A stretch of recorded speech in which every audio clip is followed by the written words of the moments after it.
In a land of sand, life is tough. It can sink away in an instant. The Arabian Desert is one of the most challenging places on Earth. But the animals here are resilient and specialized. Still, death is never far away. Creatures must seize every opportunity to find food, shelter, and water.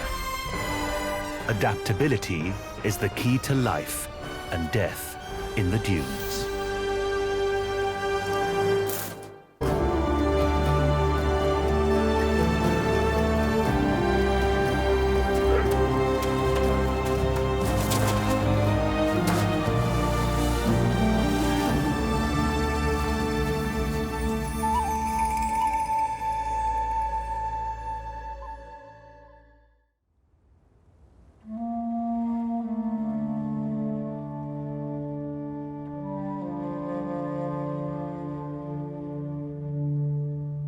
One of Arabia's most iconic animals. It's often cited as original inspiration for the wondrous mythical creature, the unicorn. When viewed from the side, the Arabian oryx looks like a large white animal with a single long horn. In fact, it's an antelope, one of the best adapted to a life in the furnace.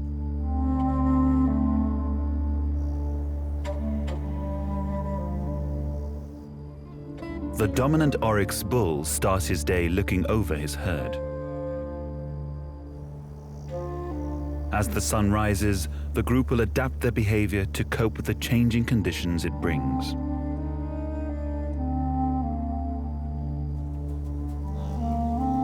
Oryx typically forms small groups of less than a dozen. Any more would put too much pressure on the scant vegetation. There's a strict hierarchy that's enforced with posturing and head gestures. The dominant animals of both sexes use their 60-centimeter horns to make their point.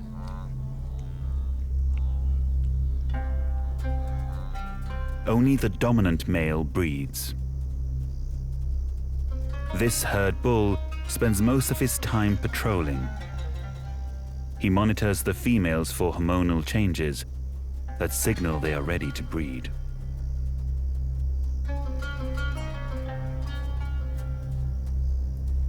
He does so by tasting her urine.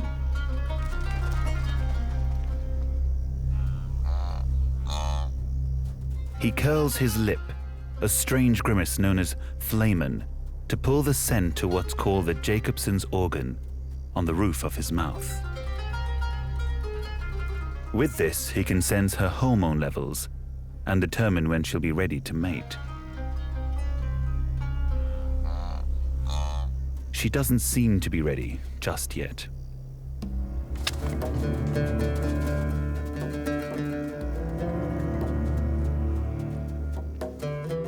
The herd has other things to worry about. Their first challenge of the day is to warm up. At night, the temperature only drops to around 20 degrees Celsius. But to creatures built to withstand heat, which can exceed 50 degrees, that feels cold. The oryx turn themselves to stand side-on to the warming sun, exposing as much of their bodies as possible. Though they have white hair to reflect the heat, they're black-skinned underneath and can raise their hair to allow more of the rays to reach the darker, heat-absorbing color beneath. They won't have long to wait. The sun will bake the land in short order.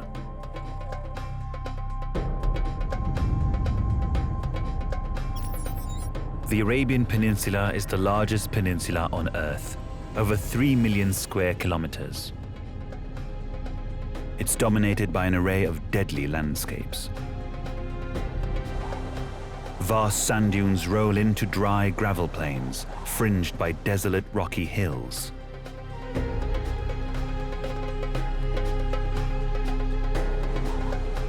This is the Arabian Desert. Hostile and barren, a land seemingly devoid of life. Animals and plants that live here must cope with extremes of temperature, suffocating shifting sand, and an almost complete absence of water. They must also survive each other.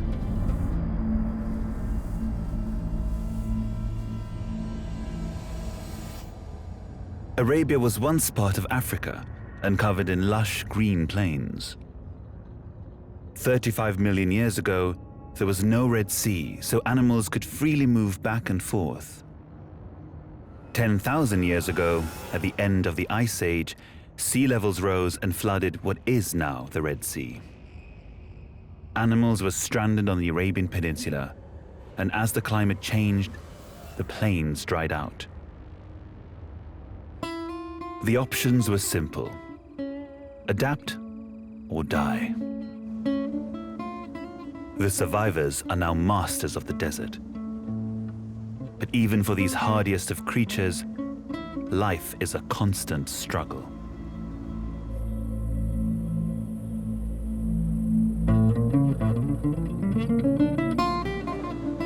Food, water, and shelter are in short supply,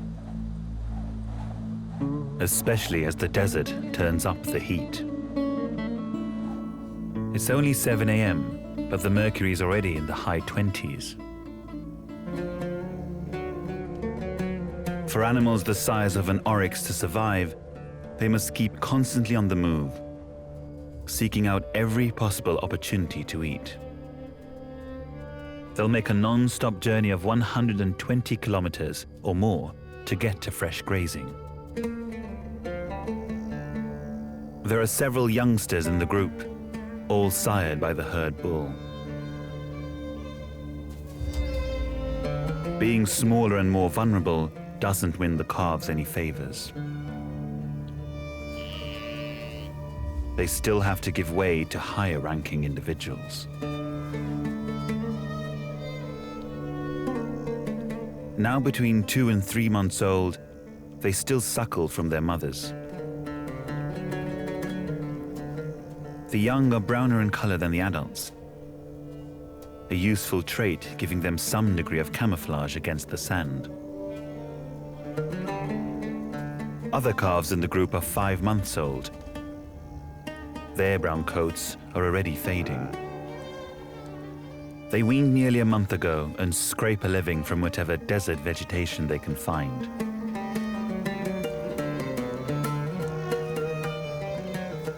Regardless of their age, the young are expected to keep up.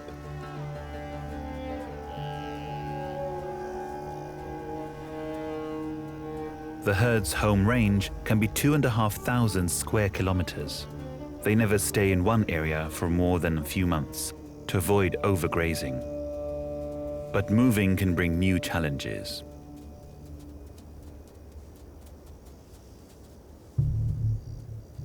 The herd has wandered into the territory of a lone bull.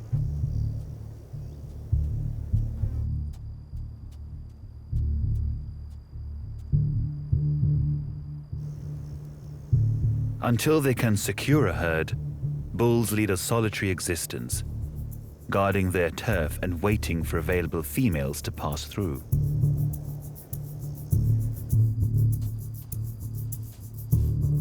But this group already has its herd bull.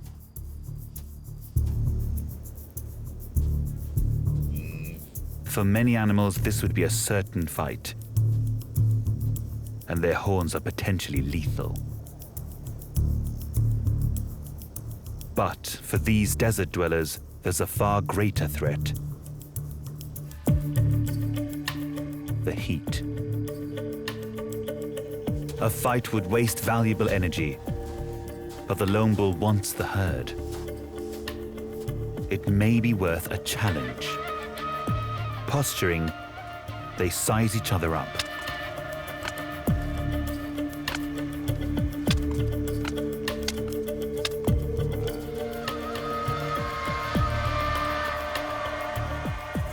The brief tussle's enough to persuade the loner that it's a fight he can't win.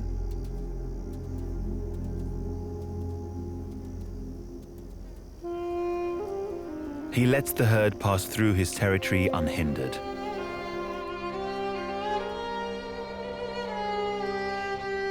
It might be a long, tough journey.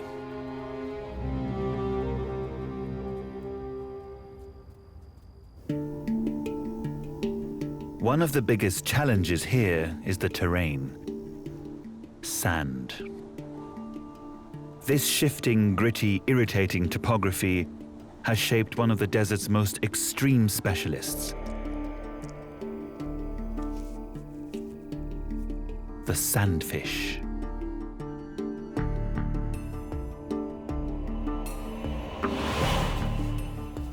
He's not a fish at all, but a lizard.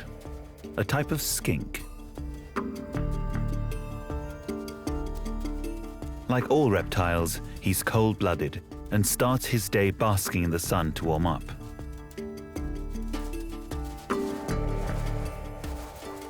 Scientists long thought his stout limbs were tucked against his sides to help him sink under the sand.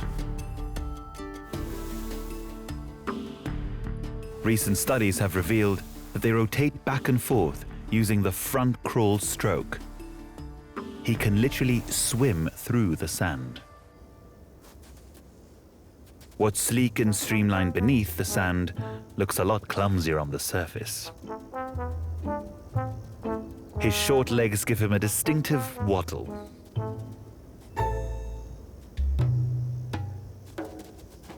Most small animals have no choice other than to hide away during the blazing heat of the day. But larger animals have no such luxury. Some of the most famous specialists live out on the rocky plains. Known as the ships of the desert, camels are the ultimate desert survivors.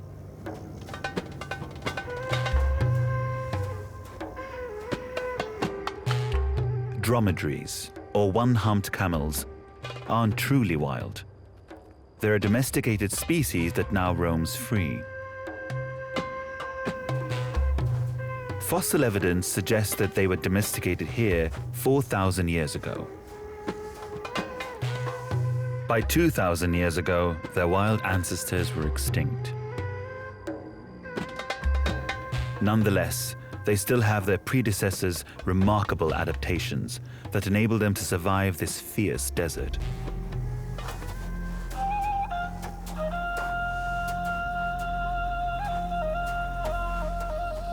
In the midst of the group is a tiny youngster, just a few weeks old, still showing the last traces of the umbilical cord that once connected him to his mother.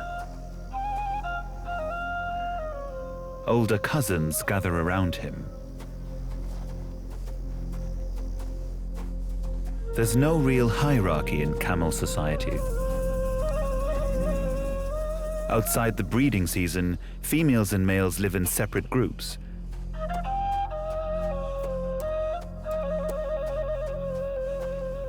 Females with similar-aged calves stay close together, so their offspring can socialize.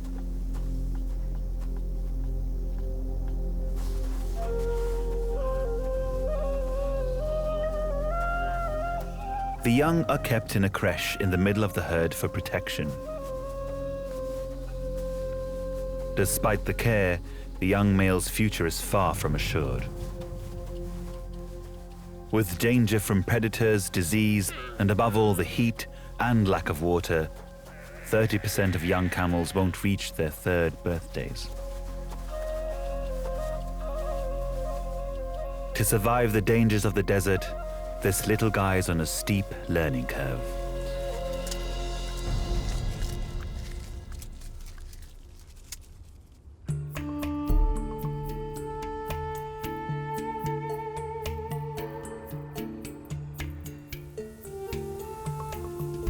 By 8 a.m., It's reached a scalding 35 degrees. The temperature will continue to climb. There's another herd on the dunes that has its own adaptations to survive. These are sand gazelles. They get all their water from their food. They must eat 30% of their body weight daily and keep constantly on the move, covering 15 kilometers a day in search of fresh grazing.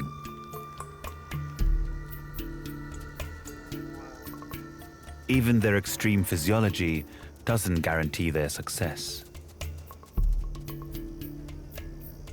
In bad drought years, half the gazelles may perish.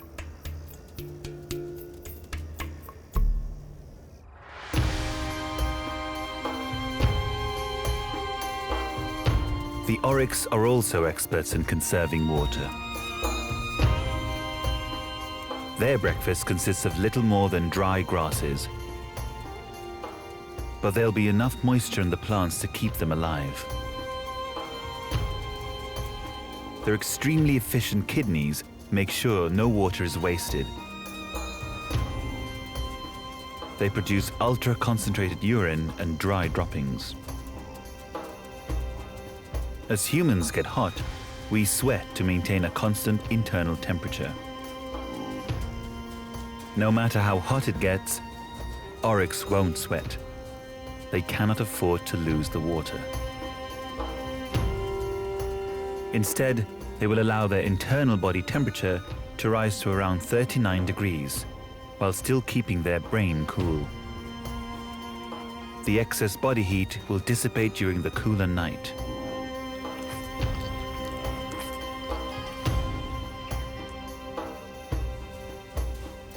Oryx are browsers, and plants like this tribulus are a vital source of minerals.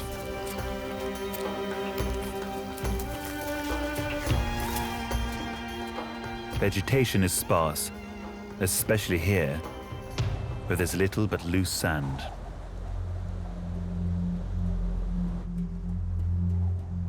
Even for plants, life's a day-to-day struggle for survival. Dune grasses are one of the few species to colonize the shifting sand.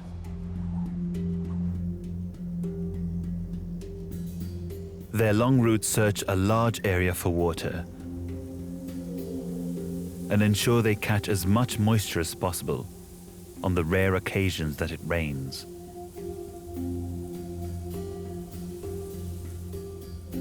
These roots help stabilize the dunes themselves. Thick skins help prevent water loss to evaporation, but they don't protect them from the oryx's battery of tough, grinding teeth.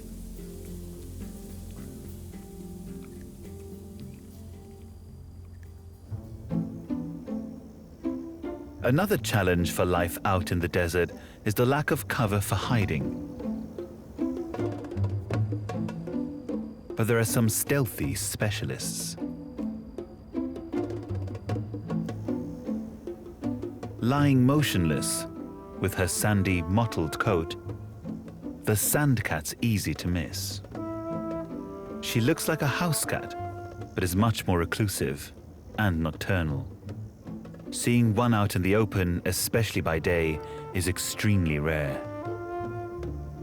She typically spends her days in a cool, underground den, but this morning she's enjoying the fresh air before it gets too hot. The sandcat is the only feline species adapted solely for a life on sand. Her soft, dense fur protects her from the sun's rays and insulates her during the cold night. Her claws are more retracted and blunter than other cats because she often digs her prey from the sand. The pads on her feet are hairy to act like snowshoes, keeping her from sinking into the sand. Food resources are scarce, but water is non-existent, so the cat must hunt to obtain moisture from her food. This can be anything from insects to hairs. Like all predators, she spends most of her time sleeping, up to 18 hours a day. Even as she rests, she seems to be dreaming of a hunt.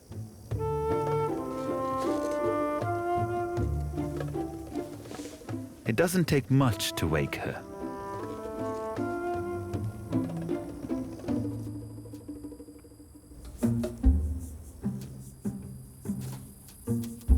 Lizards are her primary prey.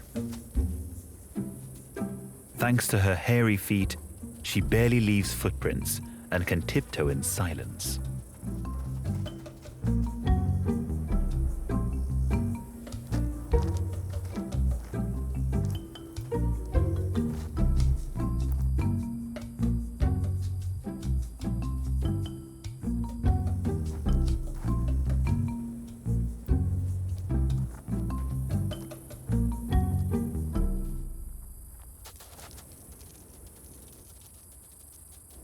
Warmed by the hot sun, the lizard's turbocharged. She prefers to hunt at night and will return to her den to sleep through the hot day.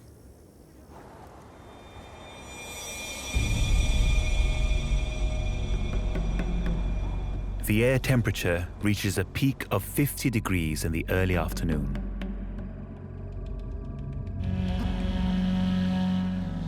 But the sand, having absorbed the morning sun, is much hotter, 65 degrees, hot enough to boil an egg. Even camels struggle. They rarely find enough shade, so sit side by side facing the sun. This way, only their narrow front is exposed directly to the rays, not their broad sides. The little calf learns by copying his mother.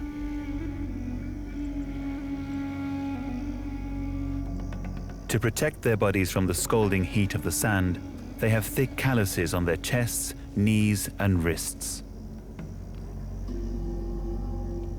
They stop the rest of the body from contacting the sand. Camels have thick curly fur that reflects the heat. The surface of the fur can be hot to the touch,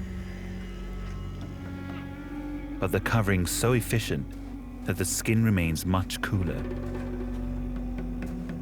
Only if their bodies reach 42 degrees, a potentially fatal temperature, will the camels sweat to try and cool down.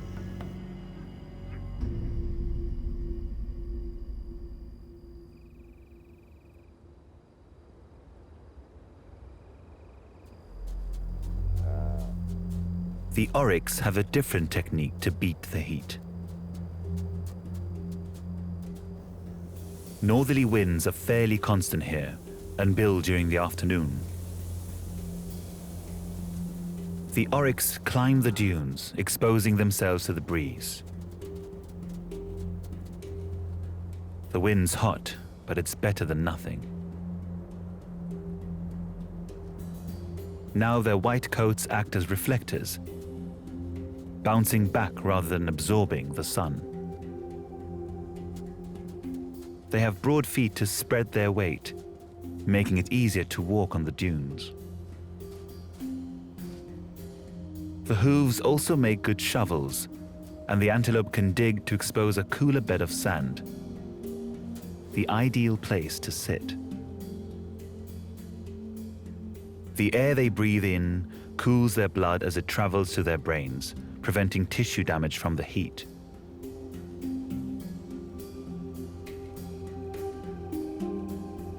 Once the afternoon temperature has reached its peak, even the oryx must seek shelter. Little gullies in the dunes hold just enough moisture and offer slightly better ground for plant life. An oasis that creates small pockets of shade. The herd male picks the best seat in the house. Everyone else must fit in around him.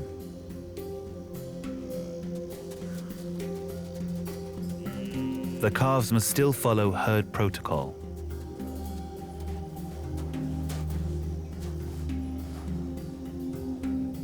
Settled in, they'll sit out the afternoon sun.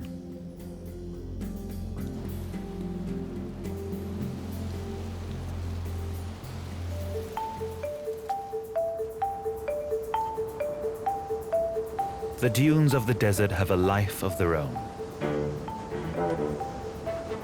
They're always on the move, slowly drifting southeast. Winds are constantly blowing from the northwest, picking up the grains and depositing them again.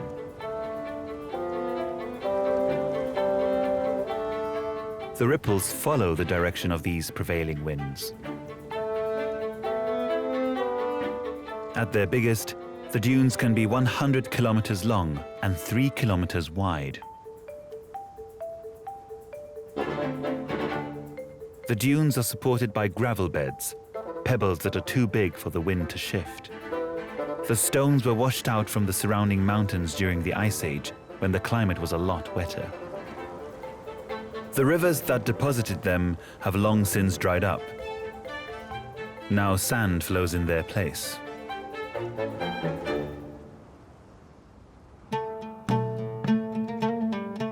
By 5 p.m., the sun is starting to sink. Temperatures gradually release their grip on the desert. The sandfish emerges from his daytime hideout. Now at a more comfortable temperature, he can hunt. Normally, he uses his sensitive hearing to locate beetle larvae burrowing in the sand. But ants are on tonight's menu. He'll need to be careful. He's not the only reptile around. And some of his neighbors can be deadly.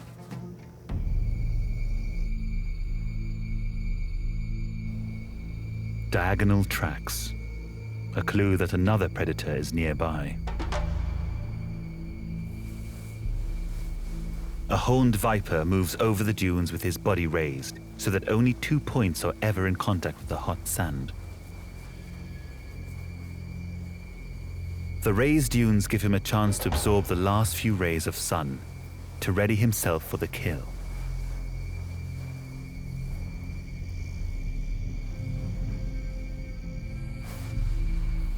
He's an ambush hunter and looks for a place to lie in wait for a target to wander too close.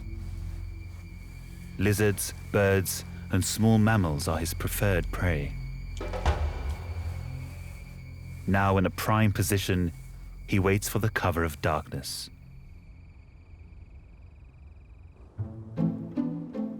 At dusk, a new cast of characters comes to life.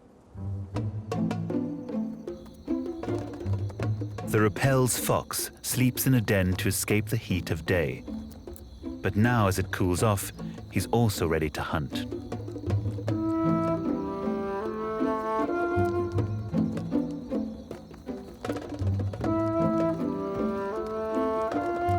Most members of the dog family pant to cool down, but this tiny fox has other options. His huge ears help with heat loss.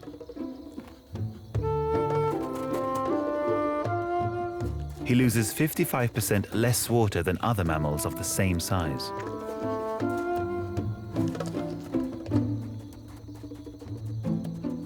Like so many here, he gets all his moisture from his food, which can be anything from small mammals to plants.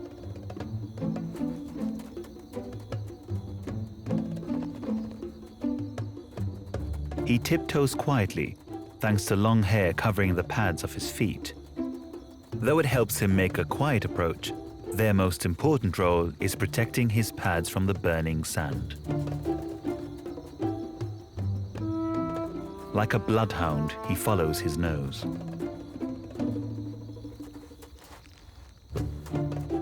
An acute sense of smell brings great rewards.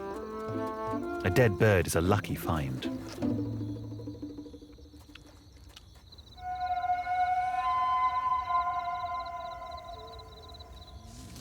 By day, there are only a few species of mammals visible in the desert, but night reveals a far greater diversity. Many have been hiding right beneath the camel's feet.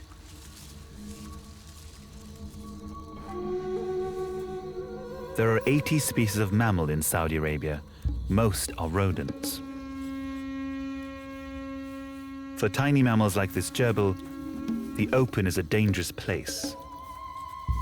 Survival depends on the safety of a burrow.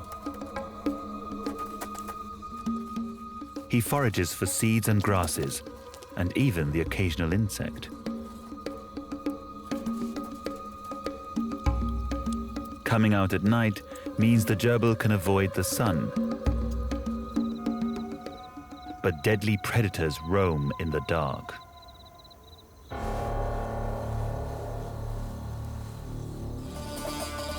The horned viper's found his ambush spot. He's coiled and ready to strike.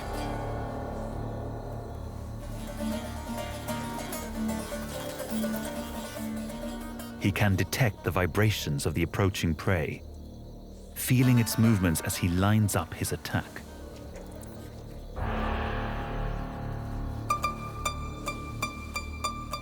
He can taste its scent with his forked tongue.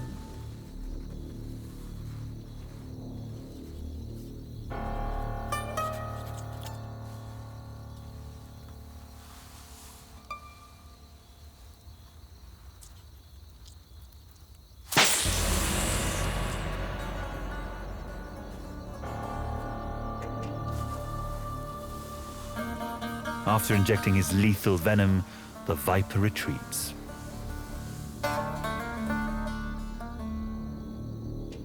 Death comes quickly. Prey of this size is usually dead within 90 seconds. The snake will stay out of the way of its sharp claws and teeth until its victim is helpless.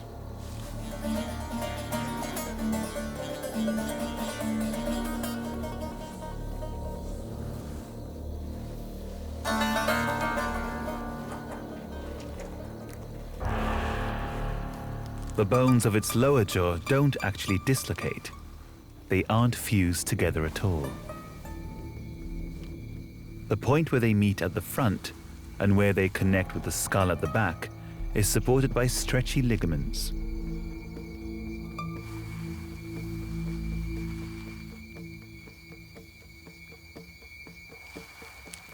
The viper eats the gerbil head first, so that its limbs fold neatly against its body and don't catch in the snake's throat. He tries to do this as quickly as possible, because with his mouth full, he could be vulnerable to other predators.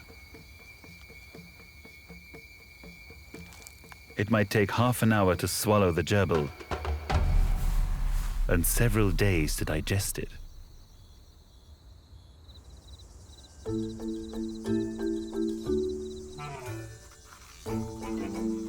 At night, insects are also more active. Now that the temperatures drop to a more comfortable 30 degrees, dehydration is less of a threat. Like the gerbil, their chance of running into a predator increases.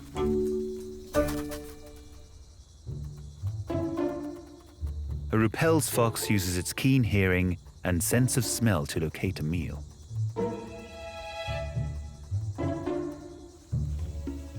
The fox patrols a large territory, around 70 square kilometers, so there can be a lot of walking to find food.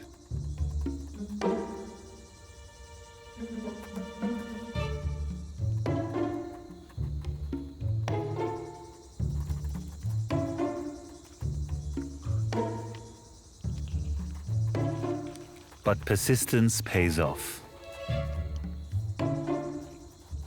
A large locust is a protein-packed meal.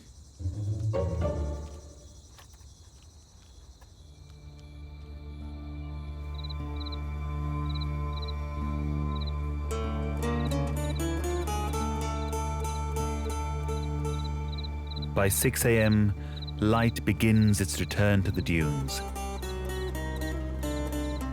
and heat is on the rise.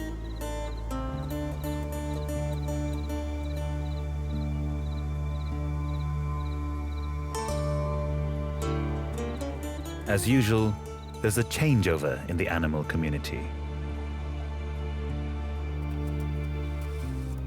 Surviving rodents retreat to their burrows.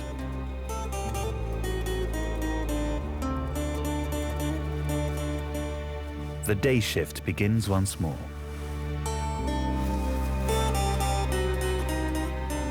The sandfish is cautious as he looks for a safe spot to bask and warm up. But this morning, he doesn't need to worry.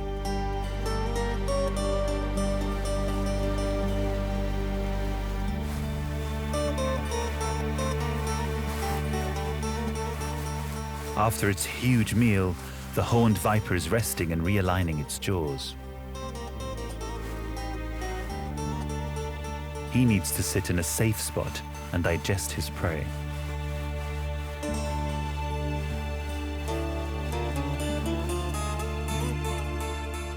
As he warms up, he'll process his meal more efficiently. Thanks to strong enzymes in his stomach, he'll be able to digest the entire gerbil except for its hair and claws, which he'll excrete.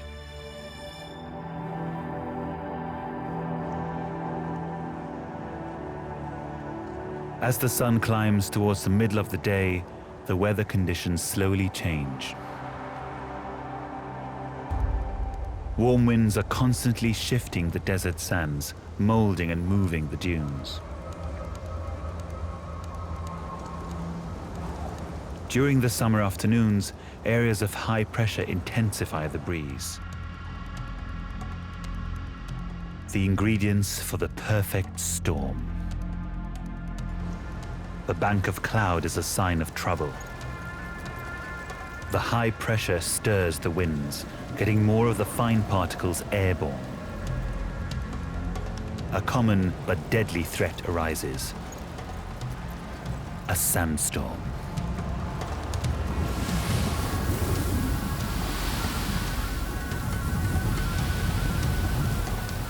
For the inexperienced, it could be a death sentence.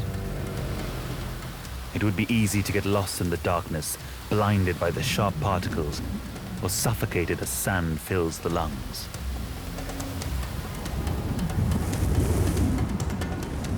But desert specialists have their coping mechanisms.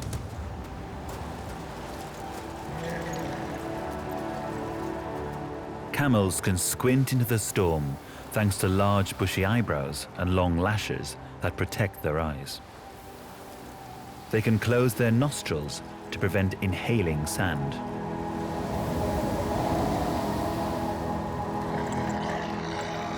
Luckily, most sandstorms blow over quickly.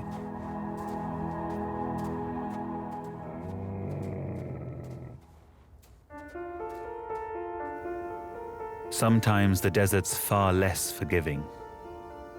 Beneath one of the nearby trees is a reminder of just how fragile life can be. The bones of a young camel. Even ships of the desert can sink. The desert can be devastating, but destruction can also bring opportunity.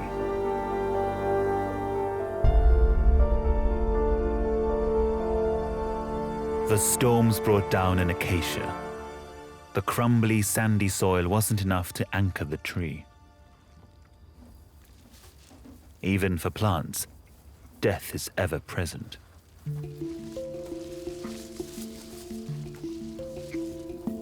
But the tree's loss is the camel's gain. Camels specialize in eating the least edible of plants. Their thick, rubbery lips act like fingers to pick up tiny leaves and bark from around large thorns. Like all ruminants, or animals that chew the cud, they don't have teeth in the front of their upper jaw. Instead, their lower incisors nip against a tough palate. It's like a pair of pruning shears, with a blade cutting against a flat surface. The incisors strip bark from the fallen branches. Even the toughest woody material can be ground down by a battery of powerful molars in the back of the jaws. The food will be partly digested and then brought back up for a second chewing to absorb as many of the nutrients as possible. The gorging camels stir up insects that were hiding in the vegetation.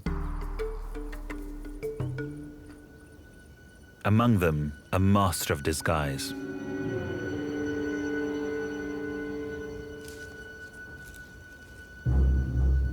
A female striped or devil's flower mantis. 6 centimeters of killer instinct.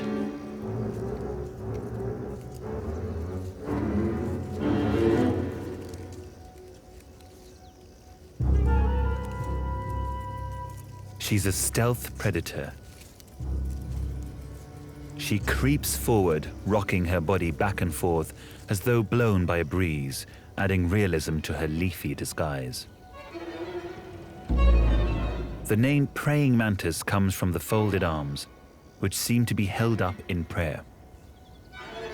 But this isn't an act of repose. Her weapons are concealed. Her claws can be swung forwards with incredible speed, pinning her insect prey against the spine-lined arms. But despite her weaponry, she's not immune to attack.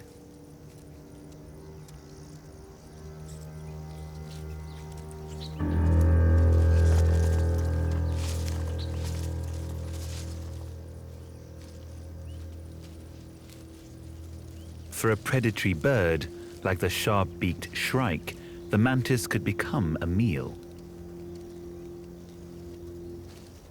She cautiously retreats.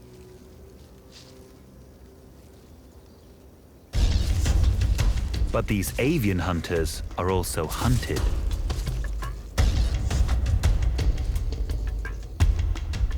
The flocking featherweights don't go unnoticed by the sandcat.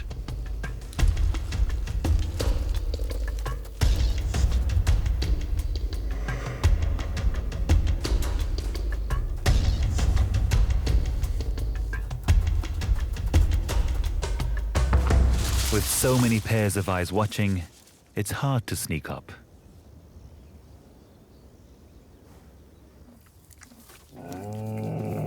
The camels ignore the community around them. They need to eat as much as they can while the going's good.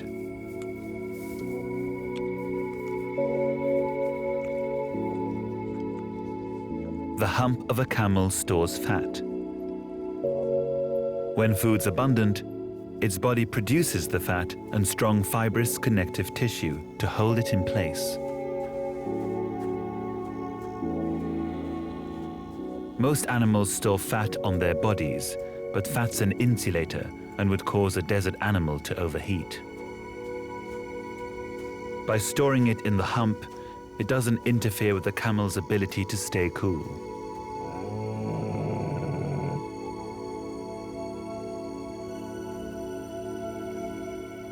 It's a survival backpack. When the animal falls on hard times, it can metabolize the fat, producing both energy and water.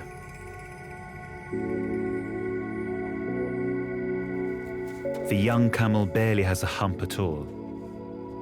It will take a while to build up good reserves. In the height of summer, even the adults are low on supplies. Their humps have diminished, a reminder that resources in the desert can be few and far between. They must always restock when they can.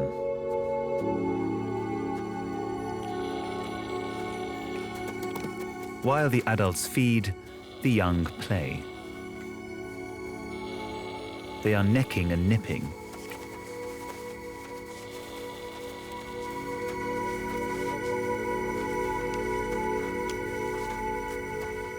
But these little guys won't be engaging in true sexual behavior, for at least 6 years, so they have plenty of time to perfect their act.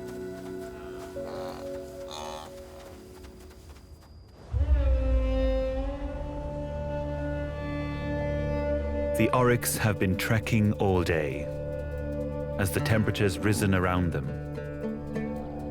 By late afternoon, their endurance pays off.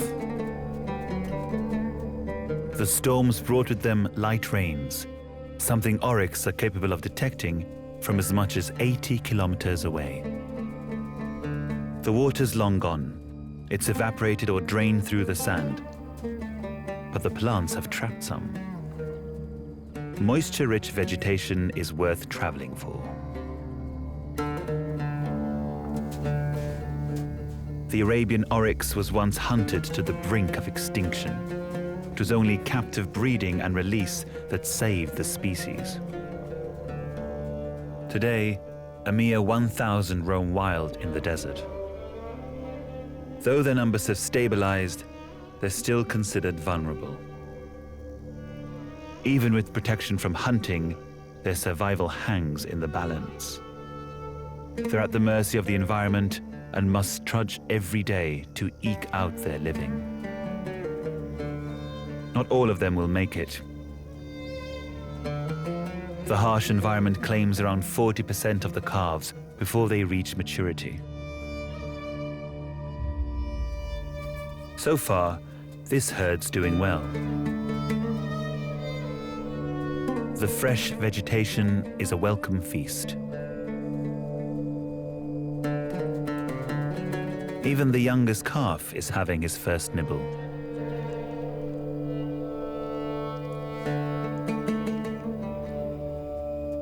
In a few weeks, he'll be on his own. He needs to use this time to watch and learn, to master finding food and moisture and beating the heat. He needs to be ready for a life on the dunes.